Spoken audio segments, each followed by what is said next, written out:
did a bunch of other stuff, probably ran the recruiting, I'm assuming, if I'm not mistaken, right? Because I remember you coming over a bunch to do recruiting for us. And then went over to Whitewater, where they did Division III, and then he was doing hitting there as well. Those guys won 1 or 2 national championships while he was there. And then now he's the head coach at UW-Milwaukee. In between there's a lot of interim stuff. He coached in the Northwoods League. He coached in the State League and the New Bull and all these different other leagues too. So his experience is pretty vast. All right. So for any of you guys who know what the Northwoods League, that's a pretty high level of baseball. In the United States, I'd say it's in the top 5 for collegiate summer ball programs. So the thing that you need to understand is he's got experience as a coach, as a player. So he's going to kind of go through some things for you guys and then offer you guys an opportunity to ask good questions. And ask good questions because to our family and friends at home, we do need good questions because they might be thinking, oh man, I wish I was there to ask that question. So don't be afraid to ask. And you're never too young to get into this. I'm really serious when I say this. I think Tony and Taylor would say that as well. I mean, Tony is the son of a coach, but the thing is, like, a lot of these things, there's really no way of doing it. So you would think that I wouldn't make mistakes setting up my kids. When Tony was younger, I set up an account for him that everyone has to do on NCAA. Yes. You know who else did it? Tony did. And so when his scholarship came up for UMBC, we couldn't swing it because there was 2 accounts and they didn't believe he was real. They thought he was cheating. So I did that. We did that, right?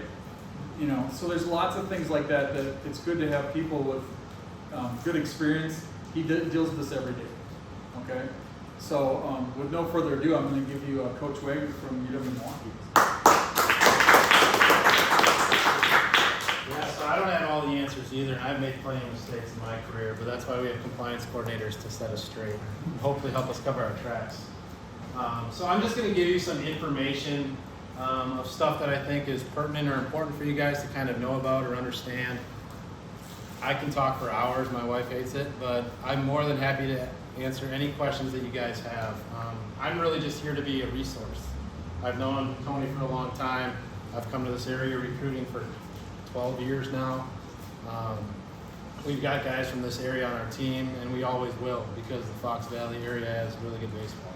So if at any point throughout this you have a question, just raise your hand and stop me. Otherwise, I'll just start going through some of the informational pieces, try to give you some information to start, and then as you get comfortable, because normally there's a lot of scared, timid people in the room, you can start to formulate your questions and ask them, okay? So just some important recruiting terms. So like he was talking about the NCAA clearinghouse. If you're going to apply to play college baseball at all in the NCAA, this doesn't necessarily go for junior college, but if you want to play, whether that's Division I, Division II, Division III, you have to create what's called an NCAA Clearinghouse Eligibility Center account. All that does is it gives the NCAA Eligibility Center all of your academic information to make some of these decisions and determine, are you a qualifier or a non-qualifier? Those are your 2 statuses coming out of high school. Qualifiers, which is most people, you have to take 16 core courses, have a 2.3 GPA, and just have a matching SAT or an ACT. So really, it's not that hard if you put the work in high school and you get decent grades. This is the main one, and this is where some of your academic advisors are important. The 16 core courses, that just means English, math, science, and whatever I don't know if it's a social sciences or they call it whatever they are, but you have to get your 16 core courses in. We've had people with 4.0s, 35 ACTs, but their advisor kind of left them behind and they didn't take math their senior year because they thought they were good. So make sure you're talking to your academic advisors in high school, parents, important for you guys to go to them too, and just make sure you're checking off those boxes to make sure that you're wide open to go where you want to go. If you don't satisfy the 2.3, if you're between a 2.0 and a 2.3, but you still have your 16, you can go to those schools. You just have to take what's called an academic redshirt. So you'd be going to University of Wisconsin-Milwaukee because you had a 2.15 GPA. You're mandated to take 1 year redshirt, just academically, to make sure your grades get back to where they should be. And if you don't get him up there at that point, you probably have to leave the institution because you're on probation and they'll get rid of you, right? But the biggest advice I can give you, he asked me to talk on this, is take care of your classes. Your academics will set you up for far more, especially scholarship money, if that's what you're looking for, than athletics will. I know with the new settlement and the new rules coming out, when we first started, we're like, all right, 34 players, 34 scholarships, this is going to be awesome. I don't anticipate getting any more scholarships than I already have. Who can tell me how, not the coaches, who can tell me how many scholarships are in Division I baseball? How many scholarships on my 40-man roster can I hand out? Before or after the decision? Right now, before the decision. Well, the roster would be 34. I have 40 on the roster this year. 34 is supposed to come into play 25, 26. The roster limit right now is 40. It's an 11.7. 11.7 scholarships for 40 people. So you can only have 32 of those 40 on scholarship. So it's like a Chinese puzzle piece. Trying to put these, it's called equivalency sport. So it's partial scholarship. So let's say he's on a 25%, he's on a 37, and she's on a 52. Like you're trying to match all these up to get to your 11.7. It's messy. I don't want to talk about how we get there. But everyone thinks, we have players that come in with their parents and they say, well, why isn't Tony getting a full ride? This is college sports. Because no one gets full rides in baseball. At least athletic full rides. You talk about basketball, it's 13 and 13 scholarships. Now baseball is 34 and 34 scholarships. If you ask me flat out how many schools I think are going to have 34 scholarships of the 295, I think it's going to be anywhere from 12 to 15. So it sounds great that we're going to have 34 roster, 34 scholarships, but the truth of the matter is most schools are not going to have 34 scholarships. Now maybe with academics they can get you towards more of a full scholarship and those types of things. Private schools can give you more academic money typically than a public school like ours.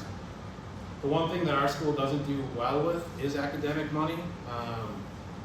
If you're a freshman coming in from high school, the only award that is automatic to our students is a Chancellor Scholarship.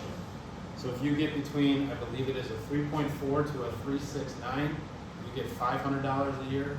It's a 3.7 to a 3.9, you get $1,000 a year, and a 3.9 and above is $1,500 a year. That's not a big chunk, but it is a chunk, right? So we don't give a lot. In reality, it also doesn't nearly cost as much to go to UW-Milwaukee than it does Bradley, where his nephew went, or some of those private schools. Some private schools are anywhere from $45,000 to $65,000. Sticker price. Parents, you guys have gone to the car lot, but the sticker price is up there, right? That's kind of what public schools or private schools can do at times. Well, your academics, because your ACT is this, we can knock this off. Because you signed your letter of intent, we can knock this off. They just keep going, and then it gets to like 38. They say, what do you think? It's a little expensive. Well, would you take 35? And it's kind of like a haggle back and forth sometimes, right? Public institutions, not nearly as much.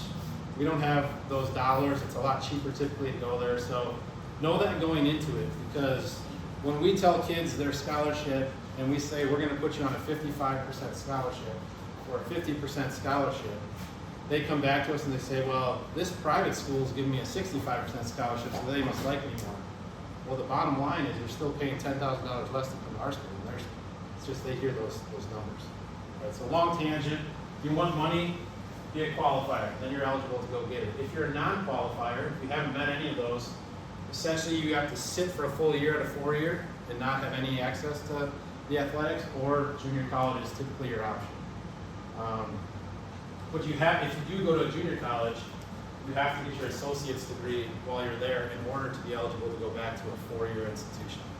Right, so the best thing I can tell you young ladies and men, or boys, you're not quite men yet, is take care of your academics so you get in that qualifier status. Everything is so much easier for you guys going forward if you just take care of your academics. And like I said, there's way more money academically than there is athletically. So start with the classroom and then focus on baseball or softball, whatever it might be. Or maybe another sport if that's your sport. The recruiting calendar periods. This is something that not a lot of people understand. The evaluation period doesn't really apply to baseball, but sports like basketball have an evaluation period as well. This next slide will kind of make it easier for you to see. So there's times where his old institution would hold a recruiting camp, And as a Division I coach, I just can't physically attend. It's illegal, right? So sometimes when that happens, we get the email, hey, are you not interested in me anymore? Well, no. We're in what's called a dead period, right? So, or a quiet period. So these periods are all different. Your contact period is essentially when you can be recruited from the Division I ranks. I only put the Division I up here. So for this year, it's August 1st through August 18th was a contact period. Then starting August 19th through September 12th, it's called a quiet period. The difference is during a contact period, it's wide open. We can go out, we can go evaluate you at tournaments, at camps, whatever we want to do off campus. We can bring you on visits. We can talk to you on the phone. We can do all those types of things. Once we get to a quiet period, this is where we can only do on-campus activities. So you can come for visits, we can host camps, but we can no longer come out to your tournaments, we can not go to your camps. We can't do any of that. It has to be hours on campus only as far as visits, camps, or phone calls, emails, those types of things. The dead period, everything is dead outside of talking on the phone, really. You can't have any sort of visits during that time frame, and honestly, I'm kind of thankful for it that the NCAA did it. If you look at the dates, parents will understand a little bit more so, but July 4th is on there, Father's Day weekend is on there, Memorial Day weekend is on there, Thanksgiving is on there for these recruiting shutdowns now, Christmas is on there. So it's one thing it's done is it's forced, I hate to say forced because I did it anyway, but it's forced coaches to have more family time and get away from the game, which is needed and it's a positive. But during Thanksgiving, per se, typically it's on like the 27th or 28th, if I'm recruiting any of you, I'd have to call you on November 25th and wish you happy Thanksgiving, because technically I can't talk to you during Thanksgiving, right? So there are certain rules, so if you reach out to a coach, especially at a Division I, during those time frames and we don't respond, don't get mad, don't get upset, don't get worried. A recruiting shutdown means I physically cannot even talk to you, or I've broken a rule. Whether that's responding to an email, calling, or texting, right? And again, those dead periods, we can't even have camps, we can't have visits, we can't do anything. It's another just downtime for us coaches where we're supposed to be with our families. And that's kind of the look of it over on the right side there. You can kind of see the times throughout the year. During our season, we're wide open, and a lot of kids say, well, how come you didn't come watch my game? Well, we play 56 games too, you know? We don't typically play doubleheaders, so our 56 games are on 56 days, you know? So it's open, but it's not really open. Like we have, in our program, I'll speak for our program alone, we're gonna focus on our team first. We're putting in the time in practice, we brought them to campus, we recruited them, they deserve our attention for those 56 days and those practices, and then we go to the recruits, right? But that's why, even though it's all green, a lot of times it's hard for us to get out to games. So we might pop in here or there, but for the most part, Division I's have a tougher time during the year getting out and actually evaluating and recruiting. Any questions on the calendar up there? And again, this will be on there so you guys can kind of see it. It's easy to find too if you ever want to see it. All you have to put it is NCAA baseball recruiting calendar. It'll pop up on the NCAA website. You can pull them up. And it's not just Division I, Division II is on there as well. Division III more so is just kind of wide open. And again, I'm lucky. I've coached at all three levels, so I've seen all the different rules and what the standards and what's put in play. Everyone wants to be trained like a Division I athlete, whether you're out of 2 or 3. They want to have the same rules, they want to have the same regulations, number of games, practices, all that, but the NCAA restricts it at tiers, right? So you'll get more practice time, more games at 1, than you do at 2, than you do at 3. So Shaun, you have a camp coming up this weekend, right? We do. And that's in the quiet period, but they're coming to you. Yep, because we're hosting it in our facilities that we use, it's allowable during the quiet period. If it was during a dead period, we could not host it. So quiet period, contact period, we can have a camp. So we also have one October 19th. You can see on there, that's also a quiet period. That's why camps are important to schools like us, is because we can invite people that we want to see there, or anyone can come. And that's a huge recruiting tool. 2 years ago, I haven't done the math, but 2 years ago I did the math, 70% of our roster had been to at least one camp. So they were in front of our staff, they were in our stadium, they were talking to our players. It's such a benefit for us because we'll ask our players, hey, did you talk to them? What did you think of them? Right? Or before it even starts, like this guy are kind of targets try to get to them, talk to them, and let us know what you think, right? And then there's also guys that just come out of nowhere that have gotten scholarships because we kind of knew about them, but we didn't really have communication with them. And man, they popped at the camp, and it's like, man, we got to bounce on this guy before we lose him, right? So I know there's a million camps in the world, and people always say like, what's good to go to, what's not. Yeah, you should do some showcases if you think you're physically ready. I don't knock PBR. I use PBR every day. But I think some people get so in love and infatuated with going to every event possible. Essentially, you should go to one a year, in my opinion, maybe two. And you shouldn't go to more unless you've physically developed further or you know your statistics have jumped drastically. Because if you're going to go back and show a stagnant progression throughout the year, or maybe even like you got lazy and they go down, coaches see that, that's not a great thing either. So utilize those, but camps show actual interest in the program that you're going to. That's the important thing for us. We're a unique school. We're the only Division I in the state, but we don't have really the best of anything. I'm not going to lie to you. Our facilities aren't the best. Our academics aren't the best. We're not Harvard. We're not Yale. We're not Duke. We're not Stanford. We have a nice city, but we don't have the best of anything. So we need someone who wants to be at Milwaukee. We know who we are. We're a mid-major program trying to compete against. This year we're going to the University of South Carolina. It's going to be a little different than our program. Doesn't mean we're going to run away from them. We're still going to compete against them. We're hopefully going to beat them. But it's just different. My budget is probably their recruiting budget. I know for a fact my budget is Arizona State's recruiting budget. It's just a flat-out fact, right? So we have to do things a little bit differently, and we try to stretch and make things work the best we can for our student athletes, and also provide them the best opportunity possible.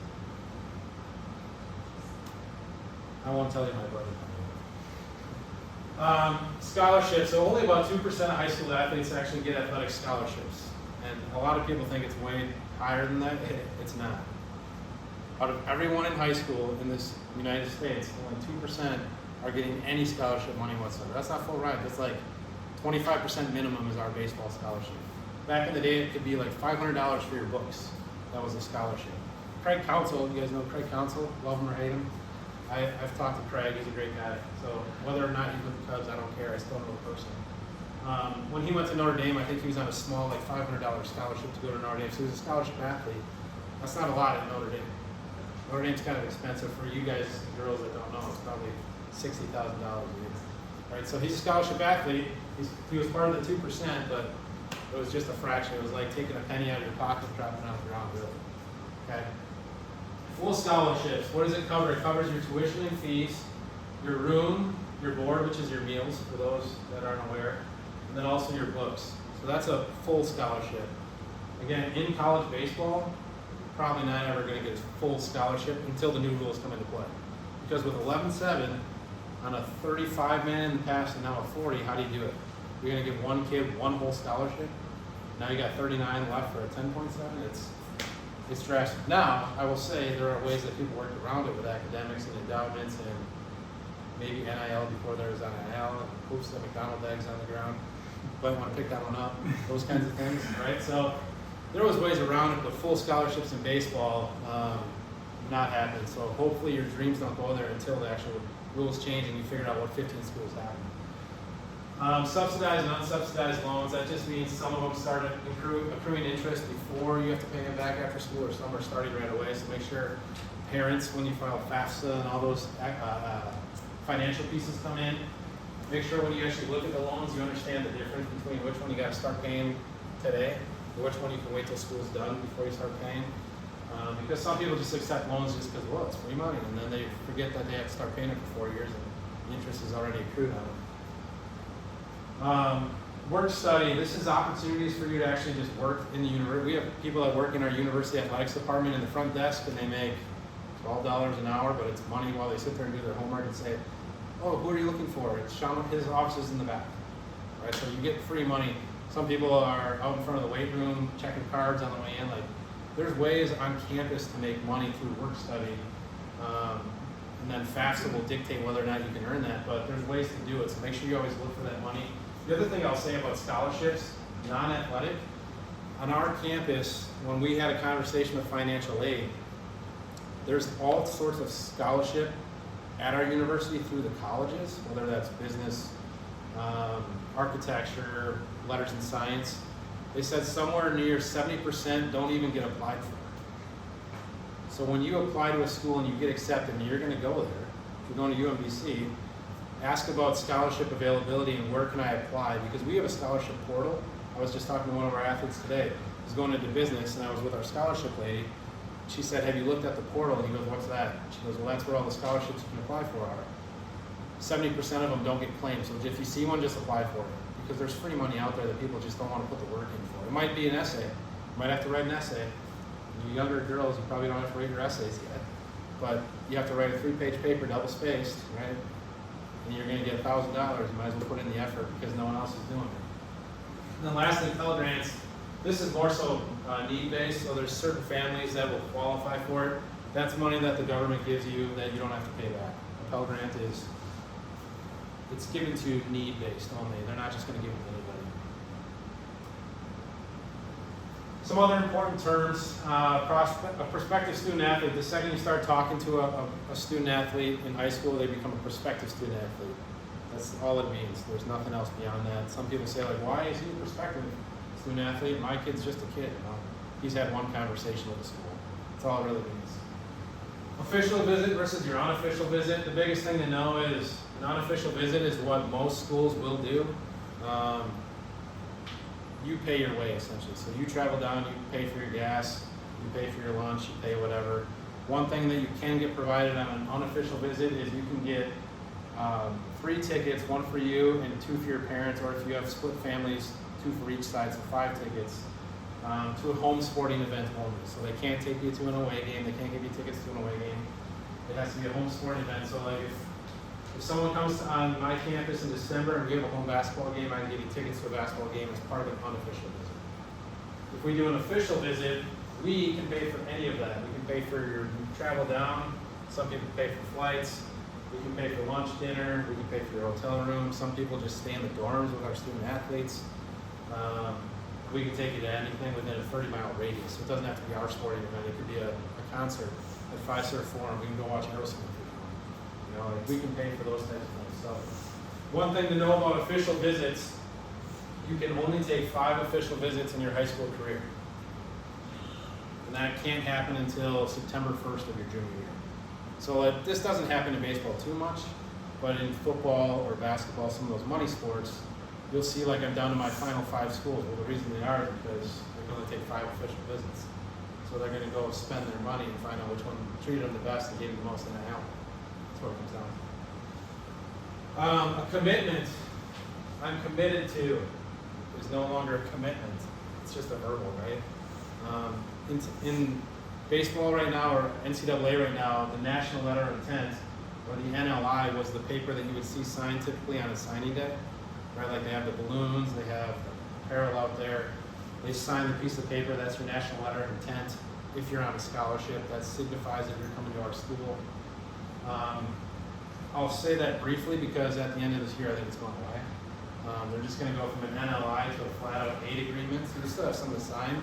It's just you're actually signing your scholarship paperwork now instead, which to me makes more sense than just one letter saying, I think I'm going to come to your school. Because it's binding, but there was ways out of it at the same time. So it's going to be moving towards aid agreements. So if you get a scholarship offer, you should be signing that signing day or just after. So this year, I think it's November 8th is the first day. Anytime from November 8th on, for seniors, they can sign their aid. It's locked in for the school and for the student athlete. Then the new one, obviously, since 2021 that everyone kind of talks about, I think maybe this is part of why they get rid of it, because I confuse NLI and NIL all the time. It's the exact same 3 in the acronym, it's just which way you put it. But name, image, and likeness, the original purpose of name, image, and likeness, it all started from athletes claiming that they should get part of the pie, right? All this money's coming in to football and basketball. Why aren't the athletes getting part of it? We're the employees, we should be getting paid. And then you started seeing athletes sell their jerseys, which is illegal, or giving away apparel, which is illegal, or selling a game-used football for a free tattoo. I think Terrell Pryor maybe did that.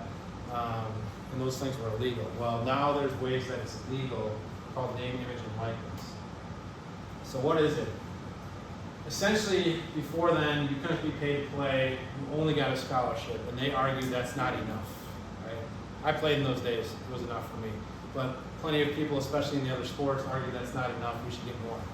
So, it's created NIL, but it does not allow pay for play, which, based on your performance, we pay you this much. You can't do it that way. So, hey, if you hit 300, you're going to earn this. If you hit 10 home runs, you'll get this. You can't give NIL that way.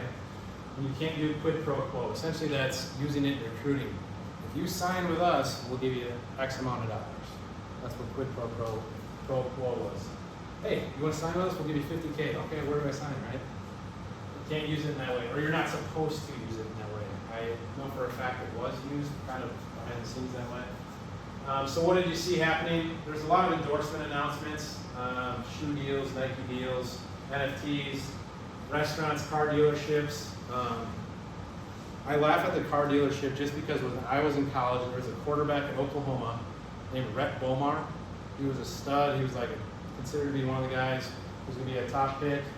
And then over the summer, he worked at a car dealership and he made $30,000 for washing cars. And the NCAA deemed that that's a little extensive amount of payment for the work you're doing. So he actually got banned at Oklahoma and had to transfer to Sam Houston State. But now it's legal if you want to go wash cars at a car dealership and they pay you $100,000, well, you got paid for your services, right? I think it's kind of funny that incident kind of moved us forward, kind of like Reggie Bush. And if you've seen the new Heisman commercial, he's actually in the house putting up this picture again because he got his Heisman back, because he took money back from the dead. There were agent signings, so hey, sign with us now before you even get to the draft, and we'll give you money up front. And then when you sign, we'll just take a percentage of your contract. So that became legal. Social media ad posts, you might see people posting for, I don't know, Dove soap. We'll give you $5,000 to advertise and just put posts out for us, right? Trying to think, Gatorade was probably a big one. You saw a lot more commercial deals with student athletes. Probably more so just a couple student athletes that were the high level ones. And I didn't put it on here, but if you go looking at the NIL valuation chart, I think the top earner right now is Shaun Sanders, quarterback at Colorado. I'm sure that the sunglasses play into that, blenders, with Dion's deal. Number two, who can guess number two behind Shaun Sanders? It's a female athlete. You guys are all baseball players, so I'll give you the tip. She dates a baseball player.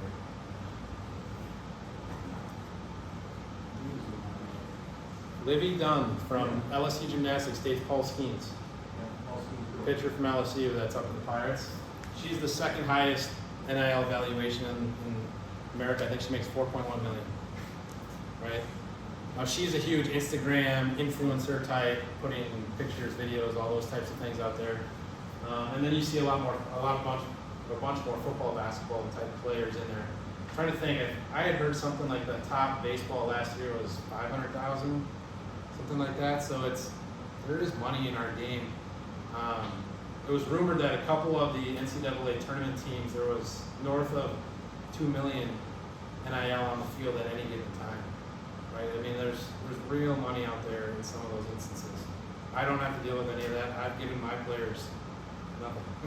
I don't have any NIL money to give them. We have had some opportunities. One of our pitchers, talking about social media, he had to create a 30-second commercial for a golf swing app. We went to the golf range, hit some really bad ones. Then he took a video with this guy where he told him what he should work on, and then he fixed it, and he hits the balls hard, and he recommended the app. He got $250. Like, there's ways out there, and there's avenues to do it. It's just more so you have to take it upon yourself to find those avenues. And then you see a lot more clothing items too, right? Like people developing. Tennessee, they had like a home run club, so you would buy the shirt, and they would donate the money to whoever's name you wanted to put on the back, or whatever number you put on the back. Like, there's interesting ways that you can go about this and make it happen. What wasn't supposed to happen was collectives were not supposed to happen. So a collective, it's a company that was founded mostly by alumni of their school, so financial resources are collected through these companies, and they're given to the athletes to use their name, image, and likeness. They operate independently of the university and athletic departments. That's what's essentially pay for play. right? So some of those SEC schools have collectives north of $150 million, right? So I had heard a rumor that one SEC coach was going to go. He had just gotten the job at a school. I'm not going to state the school because we figured it out. And the AD asked him, hey, do you want to come meet with our collective club? That's where you ask them for how much money you think you're going to need for your recruiting. What would you ask them for? He goes, I don't know. I think I maybe asked for $500,000. I think that would give us a good start. And he got laughed at. And he's like, well, why are you laughing? He goes, well, football coach just went in there and asked for $50 million. So I don't know why you're starting so low at $500,000. So he went in and asked for $10 million, and he got it. Right. So collectives are essentially it's a savings account for these universities to hand out money and NIL deals. It's what was not supposed to happen, but it's what's happened all over the nation.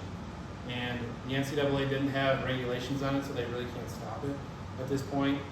And they'll slowly try to take back some of that, but that's where a lot of the money is coming from. It's just, here's your $100,000 to come play for us. Right? Moving on from that stuff to more about me and our program, he asked me to touch a little bit on, well, what do you guys look for? Like, what's important in your program? Because I don't have the NIL. I don't have full scholarships. What's going to separate me, and how am I going to go get the guys that will make a difference for us, right? So the top one there, we're looking for OKGs. Anyone have any idea what that might stand for? That's our acronym.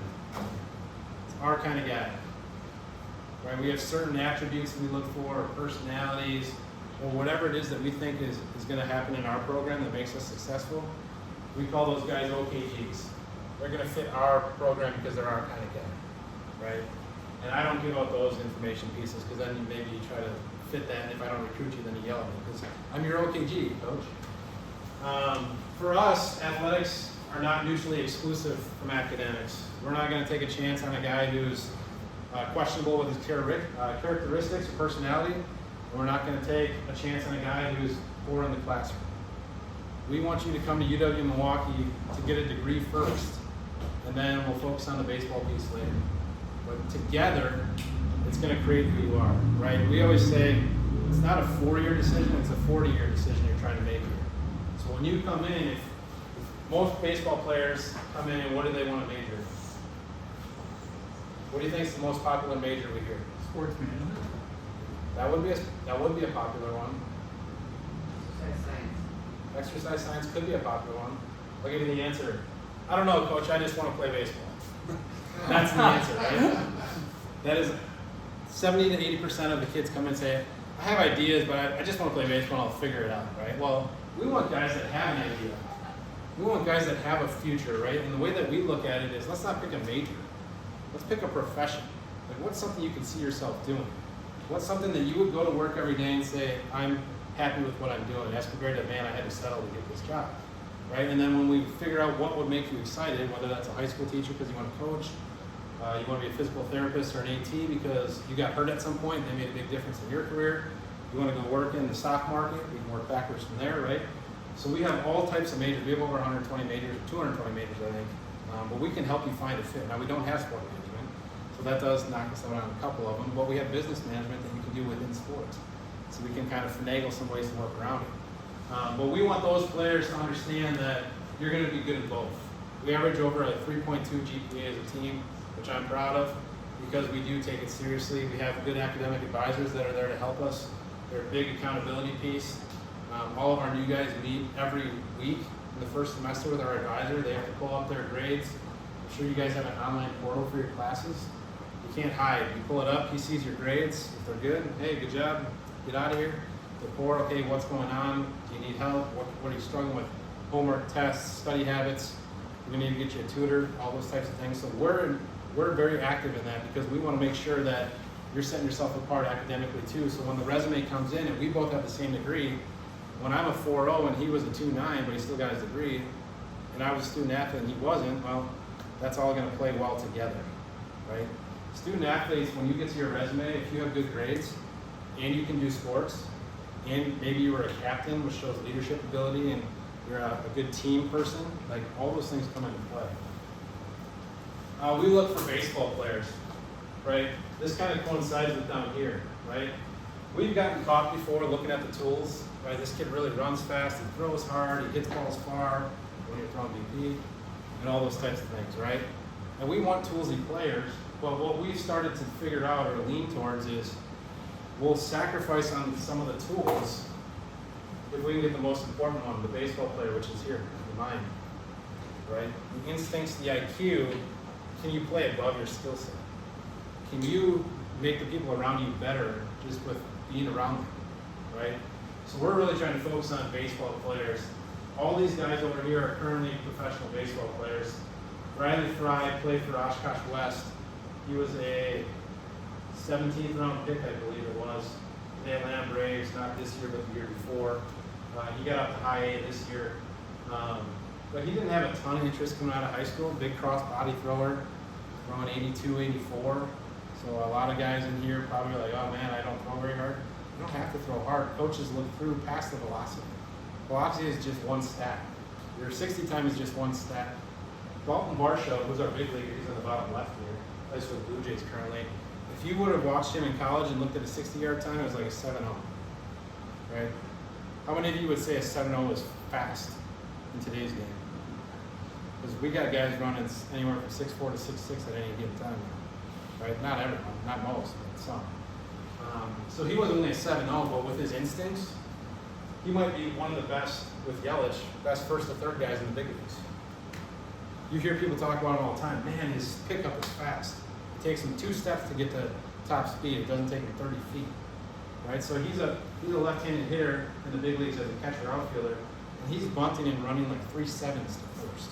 But his 60 time's no good, coach. How is he fast, right? It's just a number. Don't get caught up in all these stats. Your velocity, your 60 time, how hard you hit the ball when it's 50 miles an hour right down the middle and you know where it's going to be. Like that doesn't. It does matter a little bit. It opens our eyes. I always say your PBR profile, those stats on there, that's like the table of contents. Man, this guy's toolsy. We should take another look, right? Or he's kind of got average tangibles. Let me call the coach and see what his intangibles look like. See if he's actually a baseball player. He's got the brain factor. Because if you have that, you play above. Trevor Schweck, top right. He was also a Marshfield kid. He's kind of a unique story. He was actually committed to go to St. Norbert's up here in De Pere. And it was like June of his senior year, Varsho's dad calls our head coach, Scott Duffick, at the time and says, I've got a kid who's committed to St. Norbert's.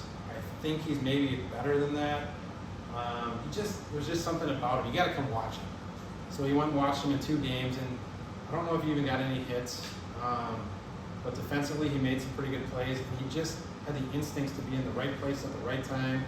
He ran the bases the right way. And he said, you know what, let's take a chance on him. So we brought him in, and he was a bullpen catcher for us. And then 3 years later, he was a 12th round pick as a shortstop. Right, so if you look on PBR, his stats were no good.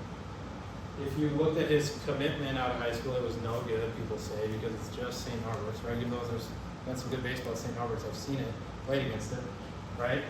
So we take a chance on that kid, and because of his instincts, his IQ, and most likely his work ethic, no one's going to outwork Trevor. And he's in AAA right now. As a guy who came in as a bullpen catcher, and then he was a 12th round shortstop, right? So I know you guys want to throw hard. I know you girls want to hit balls far. You have to think the game, you have to learn the game, you have to understand the game. So when you watch baseball, actually watch baseball. Don't like have it on there and be like, oh, that's cool. Right? Like actually watch the game. You would have noticed Churio the other day taking first to third when he didn't see it was covered, so he just kept, or Perkins, it wasn't covered, so he just kept going. Like those little instinctual things can get you ahead, and that's what Marshall was. The bottom right, this guy's in AAA, and if not at the end of this year, by next year we'll be in the big leagues with the Astros. You can see where he's throwing, right? Cross body down here. He came into us, and he is, we call him Barney Fife for those parents and the older people that don't understand it. I mean, he is Gumby to me. He's 6'3", but his arm wingspan is like 6'9", and he's just goofy, and he's my favorite kid. Like, my kids love him.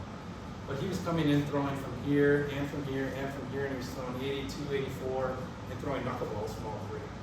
And everyone's like, what is wrong with this kid, right? Well, now he's throwing 95, 97 with 2 breaking balls and a nasty changeup, right? So what we do, our kind of guys a lot of times are your underdeveloped projects with ceilings. right? We like to take a chance on a guy that we think we can get better. Because we just talked about NAL, and we talked about all these big programs. We got to know who we are. We're not going to get the guys going to Arkansas or South Carolina or Tennessee right now. They're just not going to come to Milwaukee. That's the fact. So we got to get those guys that we can believe that we can develop to get the program in the right spot. And then hopefully they go and play pro ball and make some names for them. Athletes, if you get an athlete, you can always coach the athlete. We still love multi-sport players. We don't love the guy who specializes at 12 or 13 or 14. Play multiple sports. I played 3 sports throughout high school. Be part of your community. Have your friend group, right? Play travel ball when it makes sense. But it's not necessarily like baseball 12 years or 12 months of the year. That's where injuries happen. You guys know there's a huge rise in TJ? You have any idea why there's a huge rise in TJ? Tommy John surgery. Tommy John surgery, sorry. You see a lot more scars right here? It's because a lot more weighted balls without information. Right? People think they just pick up the weighted ball and start throwing it without the actual information to help them. And a lot of overuse. Right? I picked up a baseball 5 months of the year when I was in high school. Some people are throwing bullpens 12 months a year. Right? Your body's not meant to do that. Your body needs to recover. Being a multi-sport athlete gets off your baseball muscles and puts you in different sports and keeps you as an athlete in your body, right? So we still like a multi-sport athlete. We like blue-collar kids because we know we don't have the best of everything. We don't want the guy that walks in and says, this facility stinks, I don't know if I can get better here. Well, you know what? We produce a big leaguer in the same facility. So if it's not good enough for you, we're not good enough for you, so you might as well go find another spot. Right? So that's what we need. We need guys that want to grind, that want to get after it, and it doesn't matter how cool or how awesome it looks. What matters is the people and the training programs that we give them. That's how we develop our players. And that's the low maintenance factor. I want the guy that says like, yeah, there's a hole in that cage, but don't worry, we'll fix it later on, right? Like I'll just keep hitting versus like, it's not light enough in here, it's kind of dark. Well, who cares? You're gonna play a night game, there's gonna be a light out, keep playing, right? And then those 5 tools, right? For us, how do we make a decision on one guy versus another if it's a catcher or a second baseman or an outfielder? It's your need more so than what you like. There's plenty of players I like that I pass on, or that we pass on. Why? Because we don't have a need for it. If we have a 34-man roster, we don't need 34 pitchers. Good, but they can't hit. So it's going to be tough to score runs, right? So what does the need look like? Right now we have 23 pitchers and 17 position players, right? And we were talking just before about a 2-way player. We had one last year, and he got hurt. He's actually from Porterville, Cam County. Some of you might know. His body just physically was not ready for it because in high school, when he pitched, he got on the mound, he threw. He never threw a bullpen, he never did anything, right? So when he actually had to throw bullpens and hit and field and do all these things, his body wasn't prepared for it. So in theory, it's great. Everyone wants a 2-way, but the argument that we make with our players is, would you rather be average in 2 or great in 1? Because every rep you take on the mound takes away from your at-bat, or vice versa. It's really hard. You have to be so much better than the people in front of you that are specializing on that side of the ball to make it work. However, when the roster gets cut to 34, 2-ways might become a little bit more important because now you get more bang for your buck with your roster spot. So bring it up to the coach, have a conversation with the coach, but we just turned Cam into a position player because his arm can handle it. So those are some of the things that are important for our program. And then just some of those important dates and deadlines. For baseball, August 1st of your junior year is the first time we can actually call, text you, or respond to your text. We can't pick up your phone. In the past, it used to be like, oh, you're 14 years old and you call me, I can talk to you, it doesn't matter. Now, when the rules change, I can't even pick up your phone call, right? So now it's August 1st of the junior year for baseball and September 1st of the junior year for softball, when coaches can actually start having contact with those prospective student athletes. So as a sophomore, which I get all the time, if I get emails, hey coach, I'm interested in your program, can you tell me more about it? No, I can't. And I'm not going to email you back. It doesn't mean I don't like you, it doesn't mean I hate you. You shouldn't know about a program, I just can't do it or I'm breaking the NCAA rule, right? And that's another reason camps are important because that's when we get to have conversations on campus with younger kids, starting that relationship for by the time we get to junior year, now we can start having those conversations a little more in depth. The first official visit date Like I said, you can have 5 is September 1st of your junior year, so if you're a freshman or a sophomore, don't ever expect an official visit because it can't happen. And then your National Signing Day, it used to be a period, and then a gap, and then a period, and now it's just November 8th and beyond until the new year. You can sign your actual paperwork. So I know I've been talking for a long time, put a lot of information up there for you guys. Hopefully some of it's been useful, but I'm going to open it up to you guys for questions, comments, whatever you want to know. Like I said, I'm really just a resource to hopefully provide you information you're looking for. If the answer or the question is like, how do I throw 5 miles an hour harder? I don't know. Some people it's strength, some people it's delivery, some people it's like there's no one right answer for some of those types of things. He doesn't know it, I don't know it, she doesn't know. There's no one right answer, right? AJ Blue Ball was thrown down here. Well, his answer was go back up here. Right? You want to throw harder, don't throw down here. All right, so I'll open it up to the ladies or the boys or the men, or whoever would like to ask any questions that you guys might have formulated or had coming in. I always start off because Everyone's always scared. This is a great presentation because quite honestly we've had quite a few people come in and do this, but this is right on for a lot of this stuff. This information is right where we need to be. I was going to ask a question about you being a mid-major, so everybody understands what that means. So UMBC is a mid-major. It's not exactly, what do you call it? So many top 5, Power 5. It used to be Power 5, Power now it's 5. Power 4 because the basketball went. But they can compete against anybody, right? At any given time, their ace goes against somebody.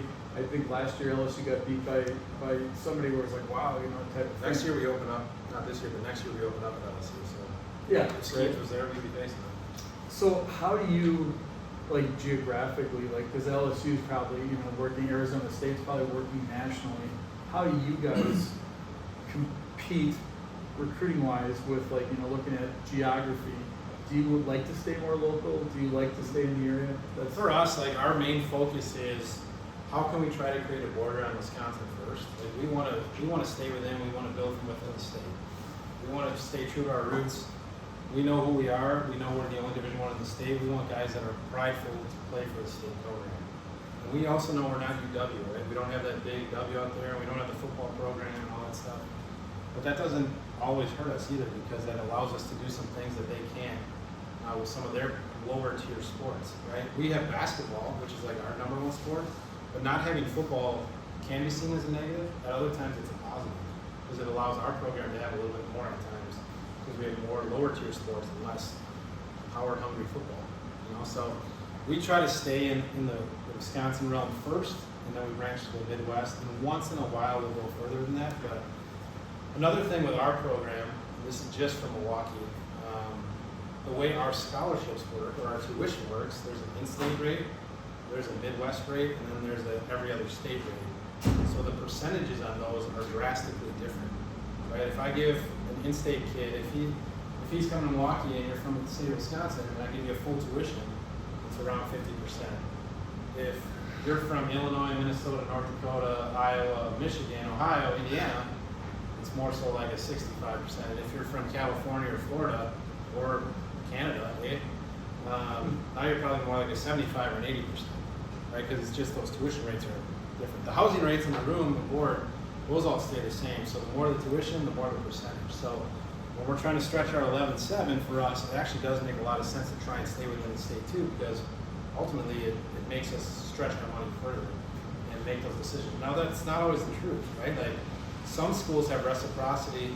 When I was at Mankato, our school had reciprocity with Wisconsin, so Mankato would honor the Wisconsin rate as the Minnesota rate, so that's an in-state rate. Some schools can give you an in-state rate, and some schools actually, it's weird, they can actually get you for less money if you're not from their area. One school I actually interviewed at a while ago, a couple of years ago, it was cheaper for them to get a kid from the state of Illinois. That's where they're located. They could get a kid from California or Canada for far less than a kid from Illinois, which seems odd, right? But every school works differently. So for our program, we absolutely try to build from within the state first. We want to try and build a border and keep the best players here. We also understand that some players are just going to start in their minds above our level, and we get that. So we're going to talk to as many good players as we can and try to build a roster with the best players we can find.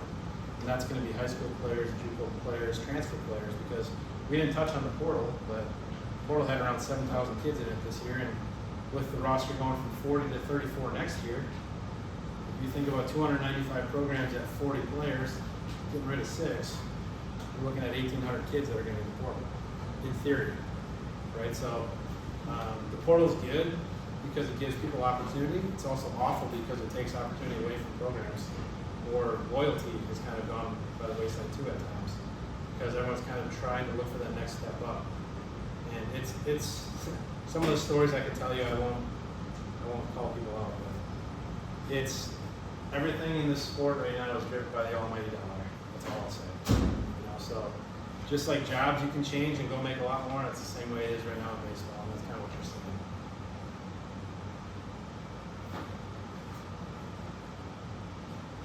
Kind of like going on from that conversation, I'm wondering, like, of the freshmen that you recruit when they get on campus, how many freshmen end up starting for you guys versus guys that are upperclassmen? And also, kind of another related question is, like, how important is it to get transfer players or JUCO players that are older and more experienced? And what's kind of your take on that? Sure. Our program, the way that we do it, we try to balance, right? Like, we have to look at, it's no different than how we coach. Like, everyone says, what's your coaching style?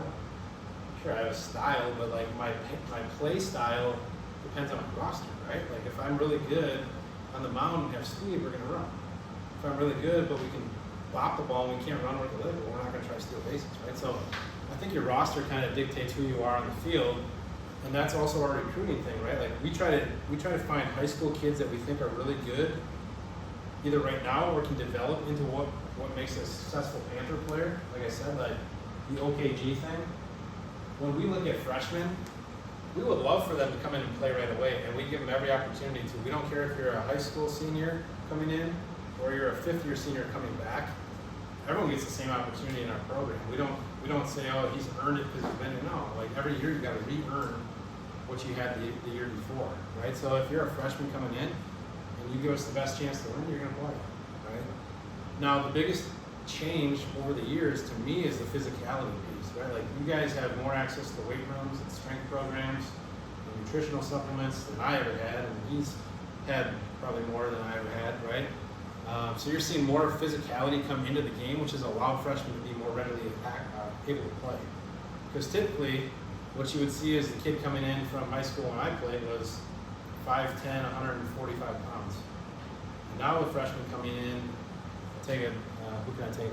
John Hadley from Sun Prairie East, who just came in this year. He's 6'3", 220. He's more physically ready to play at this level. Now the mental side, the game speeds up, learning to deal with failure, not being the best on your team anymore when you walk in the door. Like, some of those things are more so the things that you have to kind of learn and get over. But you'll see really mature players that are ready to play right away, and then you'll see some guys just get like blindsided. You got to knock them down. So we use the portal and the JUCO ranks to fill gaps where we think we need them to be. So if we bring in a freshman and then by the next year he's not going to be ready, that's when we look at the JUCO rank or the transfer portal. There's programs out there that will just go straight JUCO, maybe one freshman a year. There's guys that will just sit and wait for the portal. You got to do your research. You got to look at what programs are doing. You got to look who fits what you do. And the biggest thing I would tell you is, if you like a program, besides going to a camp potentially, go watch their practice or game. And put yourself in the shoes of the coach and watch the team like, he's better than me, he's better than me, I can't play here yet. Or show up and be like, he's pretty good, but I know I can beat him for his spot. I have a chance walking in the door. So what's important to you? If it's playing time, go watch him. Find out if you think you're going to be able to play right away. Right? Because everyone wants to walk in with the confidence of, I was all conference or all state. Well, you know what? We've had non-all conference players walk in and play their freshman year, and state players of the year sit the bench for 3 years. Right? It's a completely different ballgame when you get to that level. So we balance it. We use the portal and JUCO to kind of plug. We always say if there's water leaking from our ship, we're going to use those to plug it. But otherwise, we want to be mostly high school if we can, just because we feel like we can develop, get them in within our program and show them the ropes, and then they can become the leaders moving forward. You mentioned before about prep baseball report in softball. It's just starting. There's a couple organizations that are trying to do what they do, and they're not as good at it, I'll be honest with you, so it's hard sometimes for us to kind of push them that way. But, you know, how important it is for you, like, you know, out of all the tools you have to recruit, you know, the combines, you know, the PBRs, the Showtime sports, the perfect games, versus, like, if you know, like, where there's a pool of players or a coach or an organization who calls you and says, hey, this kid's just like that kid. What's Levy for you? What do you look for? Well, me and our staff, we value relationships, obviously. So we try to have coaches in the high school ranks, in the junior college ranks, in the travel ball ranks that, like, you can just trust. Right? They're not just feeding you a line of cow manure. You know, like, when they tell me this kid's good enough, he's good enough. But when he says, I don't think he's quite ready for you, he's not quite ready for you. Like, there's coaches out there that'll sell me 5 kids from their program. Well, those 5 don't even play on the high school team. Let's be honest, right? So we try to find those connections first and foremost. I do think that the showcases are important for me just because I can see your physical tools. Physical tools do matter at the highest level. That's why when you look at the draft, for the Major League Baseball draft, the guys drafted in the first round, find me a guy that doesn't have tools. They're going to have tools and the ability to play. And that's what's the difference between a first round guy and maybe a 12th through an 18th round guy. Is maybe they have some of the tools, but these guys have all of the tools. And they produce. Right? So I do think that physical skill set's important. This is one thing I would say about travel ball. I never played growing up. I never had the opportunity. I wish there was more practicing and less games. That's just my coach's opinion. Because I think as good as the physicality has gotten, as better as the skills have gotten right off the bat, I think the instincts and the IQ and the learning of the game has gone down. So we're getting better physical players now than we did back when I played. We're getting dumber baseball players than we did back when I played. We talk about that all the time, Right? It's all the time. And that's why I say actually watch the game, learn the game, because if you want to be good at baseball, there's so much information there. Even when you're playing, whether that's pitch grips for the glove or catcher signs, whatever, there's so much information. If you just pay attention, you can get ahead, right? And that's the instincts that we talk about, the IQ that we talk about, and that's what happens in practice, right? What we tell our players is practices are for me, and for him, and for him and her. Coaches get the practices. We set them up. We're trying to drill you with drill work that's going to get you better. We're trying to help you learn the game, so that when the game starts, we can just kind of back away and give you advice. But it's up to you guys to go play, the girls to go play. Right, so you got to pay attention in practice. You got to take practice more serious than the games. And what we try to do is we try to make practice harder than the games, which means a lot of high velo, a lot of really nasty stuff. And, we're never going to see this. Great. It'll seem easier when you get to the game and the breaker ball's not very good. Right, but we try to make practice harder. We try to speed up practice. If we know an average runner from the right side is a 4.3 to first base, all of our defensive work is going to be under 4.0. So that when that bobble happens, you still have time to get rid of it and get the out at first base. So practice is essential and important, and I think you need to love practice as much, if not more so, than you love the games. And that's one thing with travel ball. It's one of my only knocks, because you do get good exposure. But I do think that the instinct piece of it has gone a little bit to the wayside, because you just show up and play more so than you practice and work on the actual skills and drills and practice that. That's my soapbox. Dove can sponsor me. There you go. I want a player question, all you quiet people out there. I can't get you to shut up ever. And you got no questions at all? He'll give you a freezy if you do. Yeah, I don't know if Dan will let her have 2. I heard you mention the portal. Can you explain that, like, more for Sure. So the transfer portal, it's an NCAA website. It's a resource. Let me see if I can log on. I don't want to do that because I don't want to show all the names now. It's essentially an NCAA website, just like the Eligibility Center. So if you're unhappy at your school or something happens, like the portal was made for good intent, right? Like, guys aren't getting opportunity. Mom or dad got sick and you're 500 miles away from home and you want to transfer back. Well, the old rule was if you go from a Division I to a Division I, you had to sit out a whole year to come play. Right? And there was extenuating circumstances where people kind of got screwed over because of it. So what they did is a one-time transfer rule. will allow you to transfer from that 4-year to another 4-year without sitting out and playing right away. That's how it started. Now, it's, once again, the legal system got in there, and it went from one-time transfer to free agency every year. You come to me for a year, you don't like it, or you do really well, and you think you're better than me, put your name in the portal, you end up at, we'll just say, Kentucky. You go to Kentucky and you never play and you hate it there, and then you put your name in the portal and you go to Miami, Ohio. You don't like it there and you never play and you end up at Stevens Park, whatever it is, right? But it's turned into a free agency thing, which it wasn't meant to be that way. It was meant to be for opportunity that made sense to kind of get around that one-time transfer rule. But you're seeing it a lot more and more. And there's also research you have to do too in the recruiting process. What I would tell you, know where you're going and recruit who else is going there. Because there's schools at my level, we bring in 40 for a 40-man roster. There's schools that I know of that are at like 68 or 70 for the fall for a 40-man roster. And when you tell a kid like, hey, just so you know where you're going, they have 68, well, it's not going to be me. There's no way I won't make the team. Well, you might find yourself in the portal come November.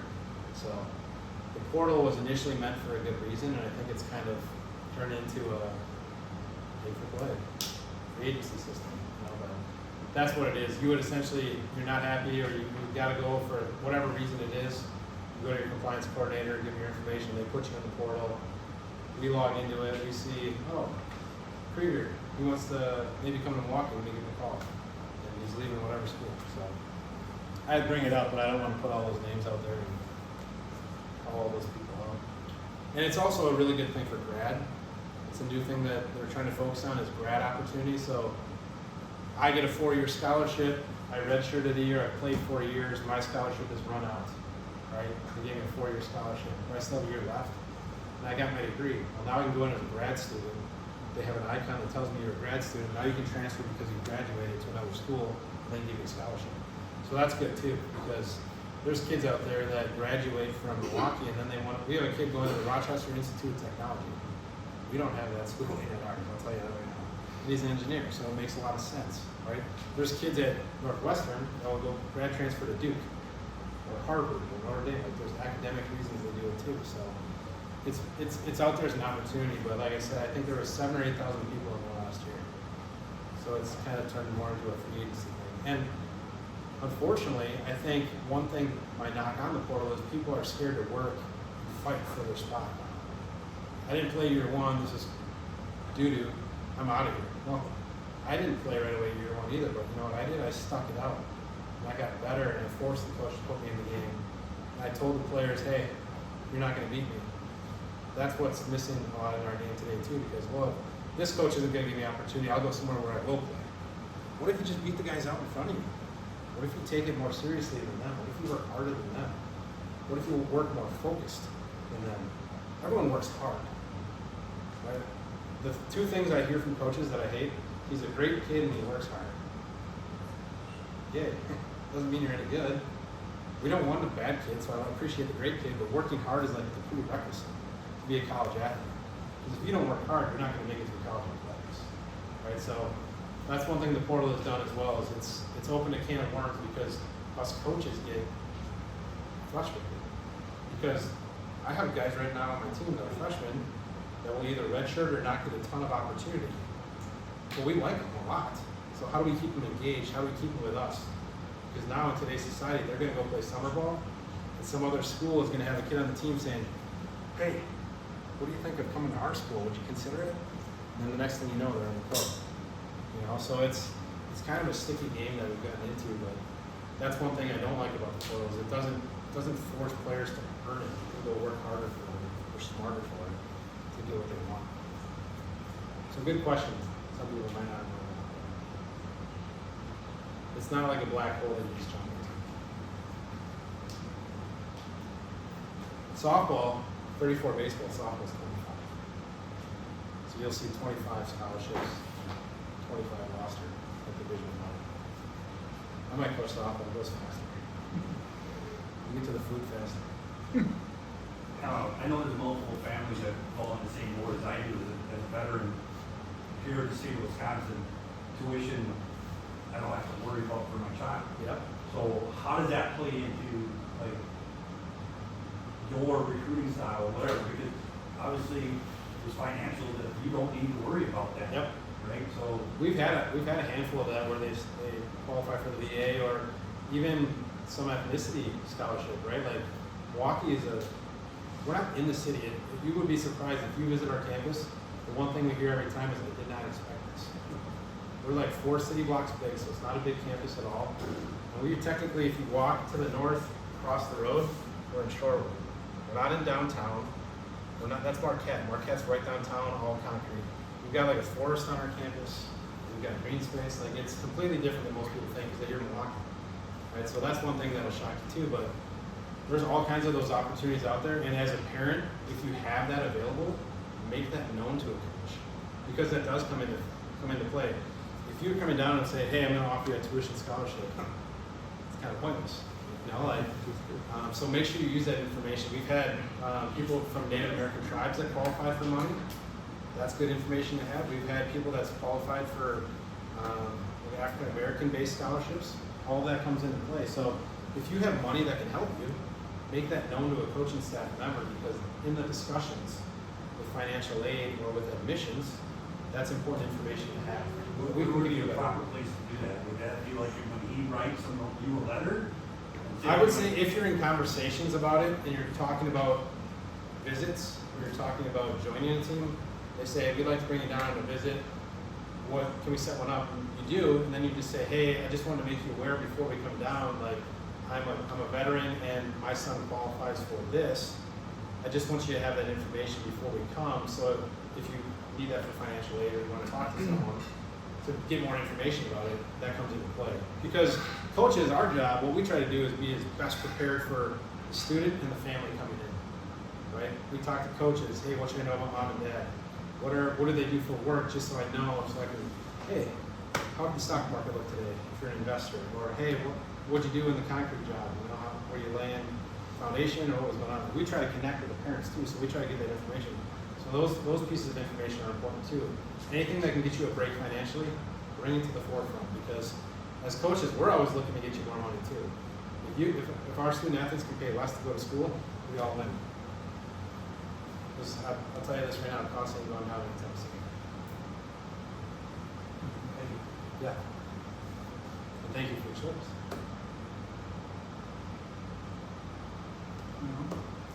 You talked about instinct in baseball or softball IQ. What's the number one tool besides watching games you say to use? To actually gain that? Improve. Sure. I think conversation, really. I mean, asking questions. Ask your coaches questions, ask your teammates questions, and ask people that are older than you questions. Like when I learned the most about mine was I had a brother-in-law who was a coach, so I was fortunate. I didn't have a father who was a coach, but my brother-in-law was a high school coach. So I could always ask him questions, and he was a catcher, and I was a catcher, so I could always have him give me drills or whatever it is.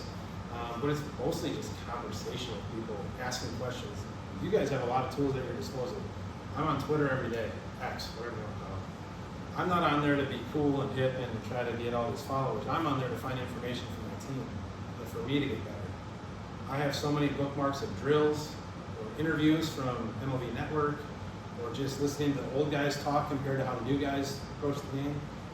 Like I said, there's so much information out there if you're looking for it and you're utilizing it the right way. Now, if my daughter who's 10 or my son who's 7 goes on X or Twitter or YouTube, we're not looking for that information, right? They're getting lost in other stuff. So go search for it, go find it, and utilize it.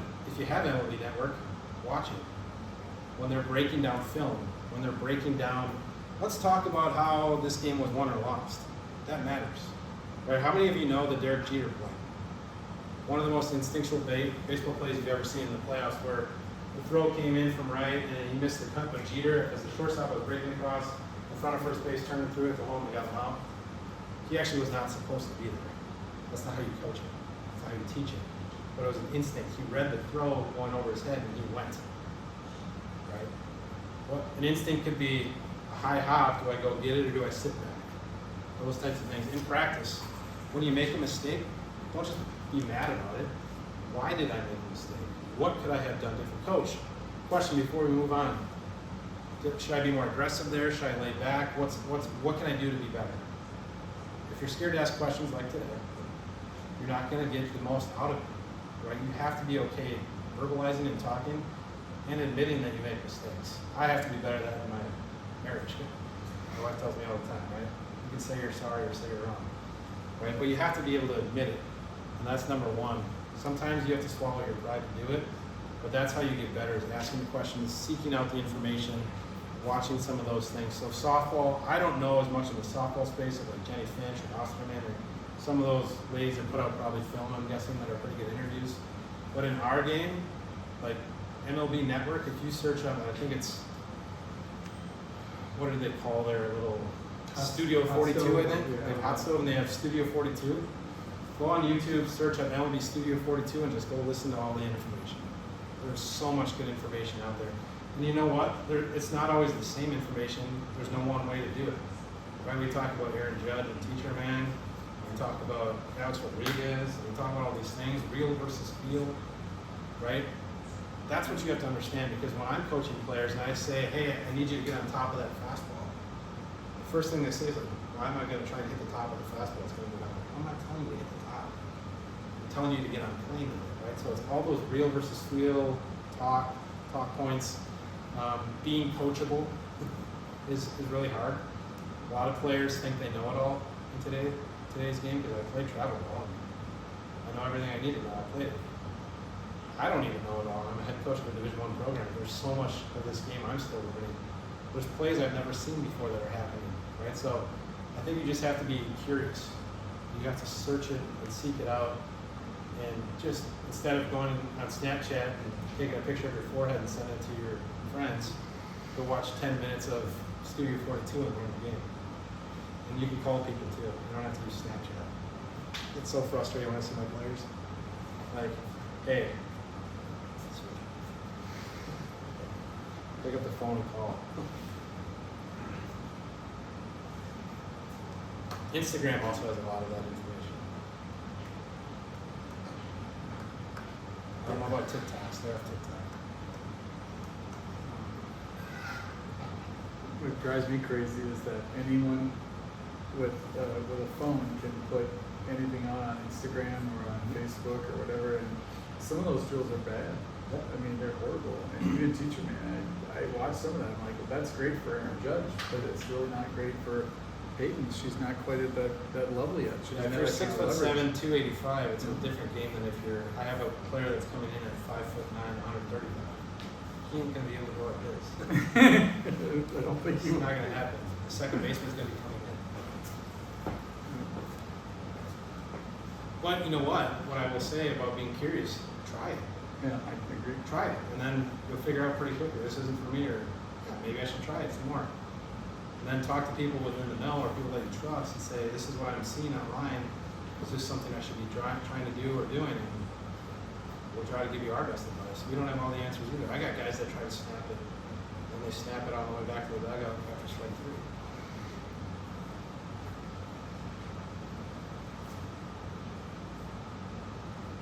Guys, I want to thank Coach for coming, and the busy guy, so this is a big deal for having him up here, so I'm glad we were able to videotape it too. So anybody else have anything else for him before he leaves? Don't just ambush him like at the end like everyone does. They do it to me. No one wants any questions, then I get ambushed by 20 people because they. That's how it is in recruiting visits too. Yeah. They leave and it's like, I wish I would have asked this question.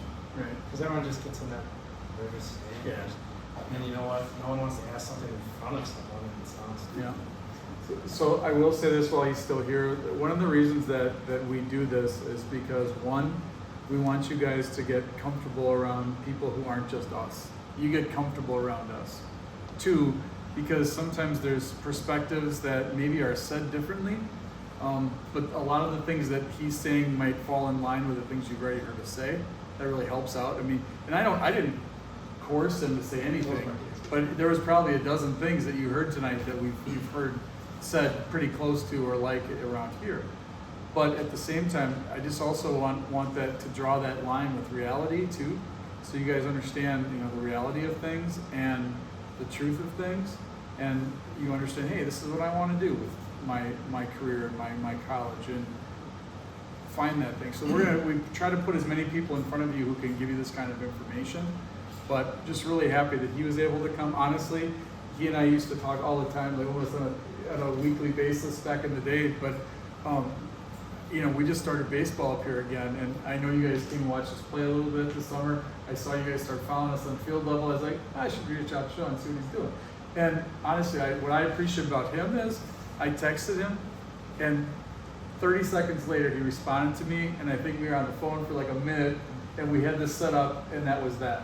There aren't a lot of coaches that do that anymore, but I'm proud of the fact that I can still call him and he'll answer it because I don't lie to him about everything. I just tell him the truth. So to me, relationships matter. Like I'm in my position I am today because there's so many people that help me out. So the thing I will say till I put in the grave, as long as I'm the head coach here, like I just want our state baseball to be really good. So whether that's my program or I can help other people in our state. I grew up here. I've lived here most of my life outside of 2 years. I have deep pride for our state for this game. So I just want to see our game develop. And there's all kinds of travel programs in high schools. I want them all to do well. I want everyone to be really good. I want to have to turn people away because there's not enough players for us. Two things I'll say. If anyone wants this, I will send this to him, and he can share with your whole group if you want. But number two, here's my one piece of advice for you guys as you get older. Some of you ladies might not be old enough yet. When you start contacting coaches, don't just copy and paste, and make sure you check. I got a DM yesterday saying, hey, Coach Rivera, I can't wait to talk to you about your school. Not going to respond to you. Right? Or if it says, Coach Wegner, I've been looking at schools and I think the University of Iowa is a great fit for me. Not going to respond to you. Right? So I've made the same mistakes in the past. I've done things where I don't proofread and I don't check. I just try to do it quickly. Make sure you make a personal touch and appeal to the actual coach. Here's my other story with that. Coach Duffick was my head coach. His name is Scott Duffick. He was there forever. Parents, if you've ever seen the movie The Natural, that was his favorite movie of all time. So his email was royhobbs@uwm.edu. So the amount of emails that we got from Coach Hobbs was incredible. Know the coach's name. His name is Scott Duffick, not Roy Hobbs. That's just his email.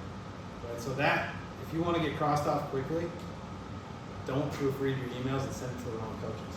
I had one today. I won't mention the name of a player or a program, but he forgot to blind carbon copy, and he carbon copied about 55 coaches on it. Just said, hey, coach, looking forward to talking. I just saw who I sent it to. Right? So be diligent when you contact coaches. Proofread, double check, have your parents look at it before you send it, because coaches are always looking for reasons to cross people off, and that's a pretty quick one to do. Now he's not really interested in me. He contacted 54 other programs. Others still possible. But that might be the most important thing for all of you. If you ever want to get recruited, do it the right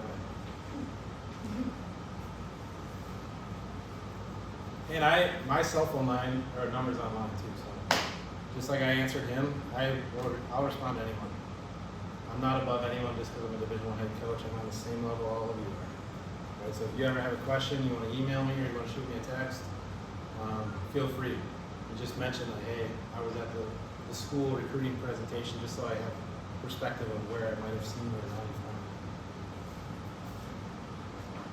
But otherwise, good luck to all of you guys who start your training here. Don't throw 12 months of the year unless if you're telling them that. Don't listen to them. Take some time off your arm at some point. Otherwise, you will get to know Tommy John himself. thanks a lot, Coach.